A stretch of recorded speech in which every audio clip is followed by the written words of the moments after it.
In this episode, we're going to be exploring the Horti, the garden villa estates of imperial Rome. They formed a green belt around the entire city.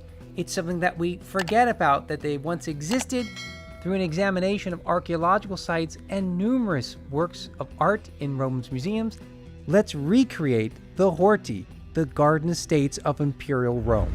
The Horti were villa estates in Rome that formed a sort of green belt around the city. Starting the Republican period, it was initially a who's who of Rome who had these garden estates. Pompey, Julius Caesar, and we can start off with Lucullus. He is a statesman in the 80s and a general who then retired, and he kicked off the fashion of building luxurious garden palaces. And his estate was on the Pincio Hill overlooking the Campus Martius. And this was a place known for pleasure. It was a place known for dining. It was a place known for luxuriousness. And ultimately, this becomes a property of the Emperor Claudius. His Empress Messalina lives here, and ultimately it was the site of her murder in AD 48. Let's take a look in Trastevere at the Horti Caesaris. Julius Caesar built a large estate in Trastevere area, Trans Tiberum, by the train station, and it was a place known for luxuriousness, and he lived there in part with Cleopatra right up until when he was assassinated on the Ides of March in 44 BC. He had another property, another Horti Caesaris on the Quirinal Hill that ultimately becomes the property of Sallust the historian, who became fabulously wealthy as being a governor. And he built something that became legendary. The Horti Sallustiani eventually passed into the possession of the imperial family under Claudius, and it is a place that's frequented by many emperors. The Emperor Aurelian particularly liked it. Here's a structure that's built by Hadrian, and you can see a great disparity between the ground level of today and this structure from the 2nd century AD. It was once in a large valley that's artificially filled. But what is found in archaeological excavations is the Ludovisi collection. Things like the Ludovisi throne, which is today in Palazzo Altemps. We have extraordinary works of art, like these figures. That's the product of the artist Menelaus, who has signed this extraordinary work of art again in Palazzo Altemps. So with these incredible works of art, we have an opportunity to get a sense of the decoration of these large estates with plenty of landscaped gardens. Here's the famous Suicide Gall, and here is the Dying Gall, today in the Capitoline Museums. Extraordinary works of art came from the gardens of Sallust that was an imperial possession for centuries. Let's take a look now at the Horti Lamiani. Lucius Aelius Lamia was a Roman senator who held a number of offices in the reigns of Augustus and Tiberius. After his death, the property became that of Tiberius, and afterwards it was acquired by Caligula. We can see parts of it in the new museum, the Museo Ninfeo, which is in Palazzo Vittorio. But more impressively, we can see the artwork, which is in the Capitoline Museums and in Monte Martini. Absolutely breathtaking marble, statuary, and of course, so many different examples of the refined decoration, gilded bronze, we have jewels, and truly, it's this kind of decoration, just in bits and pieces and fragments, that underlines the extraordinary wealth that was part of the allure and the majesty of the Horti Garden Estates. And we get a really good sense of it with all of these refined details.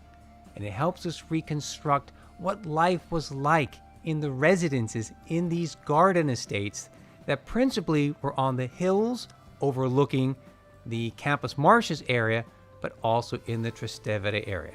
Okay, let's now take a look at the Horti of Maecenas.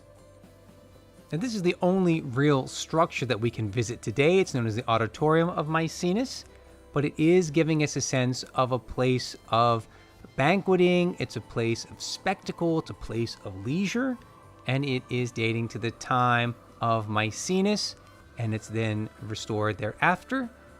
And of course, we have lots of statuary that's found in the vicinity, such as this magnificent hunting dog, and many statues. Again, they are located today in the Capitoline museums, underlining once again the amount of wealth that is spent to decorate landscape settings as well as interior spaces of several pavilions for the emperor and his guests. It wasn't just the imperial members that had horti and the senator class. Here we have two examples of freedmen properties. We have the horti Pallantiani and the horti Epaphrodidiani, and these are wealthy freedmen, Pallas under Claudius and Epaphroditus under Nero. And it's afterwards that their properties are acquired and become residential holdings of the imperial family. What can we see from these properties? Well, we can't see the properties of the freedmen, but we can see what comes to be built on the site afterwards. The so-called Temple of Minerva Medica. This actually dates the time of Constantine and shows you just how impressive the imperial residences are becoming in the early 4th century. This is an extraordinary heated hall, and it's part of an extensive palace that goes all the way and connects to Caesorium, which is another villa estate known as the Horti Variani. It's dating to the time of Elagabalus. And what can we see from this residence? Well, we can see a number of residential spaces, rooms that are associated with that extensive palace. It gets its start in the time of Septimius Severus and really comes into its own under Elagabalus and thereafter in the family of Constantine. The construction of the Horti Variani was disrupted by the construction of the Aurelianic walls, but originally what you have is a circus, a large hall which becomes Santa Croce di Gerusalemme, and you even have a private amphitheater incorporated into the Aurelianic wall. Let's go back to Trastevere and take a look at a few more garden estates. We have the Horti Geta, which is referring to Geta, the younger son of Septimius Severus, right along the Tiber River. There was the Horti Domitiae, which would be the gardens of Domitia, the wife of Domitian, and it actually included the property of the mausoleum of Hadrian. And then finally we have the Horti of Agrippina, the mother of Nero, that it becomes, of course, the property of Nero. And we have ancient sources like Tacitus that say there was a private theater on that estate where Nero would practice before performing publicly.